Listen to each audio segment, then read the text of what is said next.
Hello, my name is Nani and welcome to my channel where I share with you my top tips on how to look good, feel good, and smell good from the inside out. In today's video, I want to go ahead and share with you 3 overhyped fragrances that I will never repurchase again. I did another video maybe a few months back sharing with you guys some fragrances that I was decluttering, as well as fragrances that I will never repurchase again. And this is basically the hyped up designer fragrance edition pretty much, because as you guys can tell, these are some heavy hitters, but I am going to share with you guys what these fragrances smell like and the reasons behind why I will never repurchase them again. If you guys like fragrance related content, make sure that you go ahead and give me a big thumbs up and of course subscribe to my channel for more. Let's go ahead and jump right into it. Now, the first overhyped fragrance that I do not see myself ever repurchasing again is going to be this right here, which is Terry Mugler's Alien. This fragrance has been hyped up over the fragrance community for a long time. And although I understand the uniqueness of this scent, it isn't my personal style. And it's one that I find very difficult to figure out when I would actually wear this scent. I'm not one of those people that wears fragrances only, during certain times of the day or during certain seasons. Sometimes it is also dependent on my mood, which is why I've decided to actually keep this specific bottle. And I do feel like this bottle is going to last me an extremely long time. This would be a really nice girls' night out type of fragrance. And so I am going to be keeping this scent for those specific occasions if we ever are able to get out of the house. But I feel like this isn't one that I would run out to repurchase once I'm done with it. The biggest thing that I will tell you if you've never tested out this fragrance is that the jasmine is extremely prominent. And so if you know that jasmine doesn't necessarily work with your body chemistry or it's not your favorite floral note, I would say definitely steer clear of this scent. But it definitely does smell unique. There's something about this scent, the jasmine as well as the amber, that gives me kind of like a sweet grape type of smell. I don't know why, but that's pretty much what I get from this scent itself. But at the end of it, once it fully dries down, to me, this is basically a soapy jasmine amber scent. This scent to me smells a little bit mysterious. It does smell a little bit cocky to me. It does have a little bit of a cold shoulder vibe. This doesn't smell like a very warm, inviting type of scent in my opinion, but the projection is huge. This scent definitely envelops you, which is why I feel like this size will definitely last me an extremely long time. And even though it's been reformulated and I've heard a lot of people complain about the longevity, this is still a beast mode longevity scent as well. This definitely will last you 8-10 plus hours, which I definitely can appreciate about this scent for sure. But as I mentioned, it's very unique, very different. It doesn't smell like anything else that I have in my collection, so I definitely give it that. But again, it isn't one that I will gravitate towards very often. A lot of people find this to be a sexy date night scent. In my opinion, this is not a date night fragrance. This is more of like, I'm going out to the club, I'm going out partying, I'm going out to a bar. It's kind of that type of vibe for me. It doesn't smell like a sexy, seductive scent. But again, to each his own, but it's still a gorgeously unique fragrance, and that's pretty much what I get from the actual house itself. This is not a scent that I would recommend that you blind buy. So even though there are some pros to this scent, and even though I can find some deep appreciation for the scent itself in terms of the projection, the longevity, the uniqueness of the fragrance itself, I do feel like it's potent and it's extremely loud. And so I feel like it can become a little bit cloying, a bit sickening. And so I would not recommend that you blind buy this. I would say test it before you purchase. But if you end up liking this scent, you'll probably really love this scent. This is definitely a polarizing fragrance that you either love or hate. I don't hate it, but it just isn't my cup of tea, and that's okay. But again, this is not a fragrance that I will run out to repurchase once I'm done with this. This is one that I can live without. So again, that's going to be Terry Mugler's Alien. Now, the next overly hyped fragrance that I have in my collection that I will never repurchase again, this may come as a surprise to you, but this is Viktor & Rolf's Flower Bomb. Again, I love the packaging itself, but I do have to give you guys more of my full opinion on the actual scent. This one I did mention to you guys in a haul not too long ago, and the reason that I purchased a full size is because I had a sample of it. My husband and I went to, I believe it was California, and I had a sample of it and I tested out. I took the samples with me and I wore the sample itself when we were on vacation in California, and I loved it. I fell in love with it, and I knew that I wanted to get a full bottle of this fragrance itself.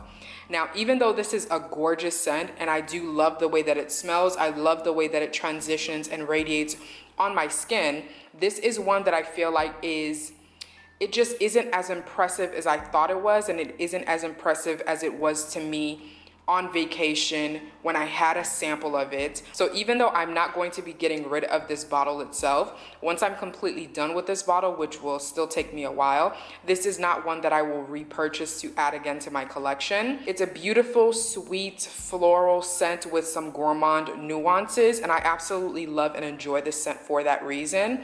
What I find is that it doesn't really project as loudly as I remember it did.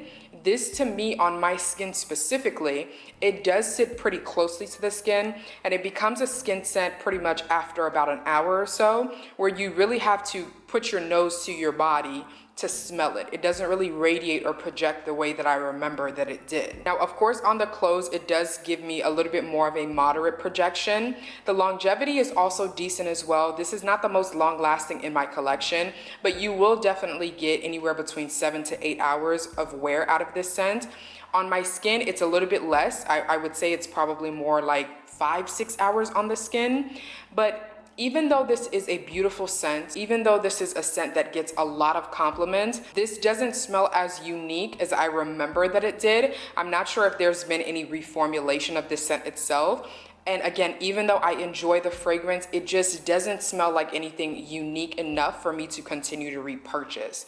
And so for that reason, I'm not going to repurchase this scent again once I'm done with it. It's definitely very pleasant to wear. It's non-offensive. It's a pleasant scent to be around, which means that if you wear this to work, it will definitely garner you a lot of compliments. But because of the gourmand nuances, it is also a fragrance that can help you to transition into a play date at nighttime. If you're meeting up with friends after work, if you're basically going on a date after work, this is definitely a scent that you can top off and will still garner you compliments in the night scene. So I love the versatility of the fragrance for that reason, but as I mentioned, it just isn't as impressive and it isn't as unique as I remembered it was when I tested it out in the sample, which is why I will never repurchase it again, but it's still a gorgeous, gorgeous scent.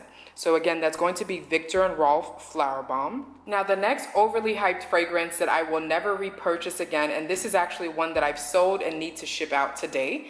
This is going to be YSL's Black Opium. This fragrance is hyped up for so many different reasons. One of the main things that I hear people say is that it's very unique because of the fact that it has a coffee note in here. But what I find is that on my skin, the coffee is really not as robust.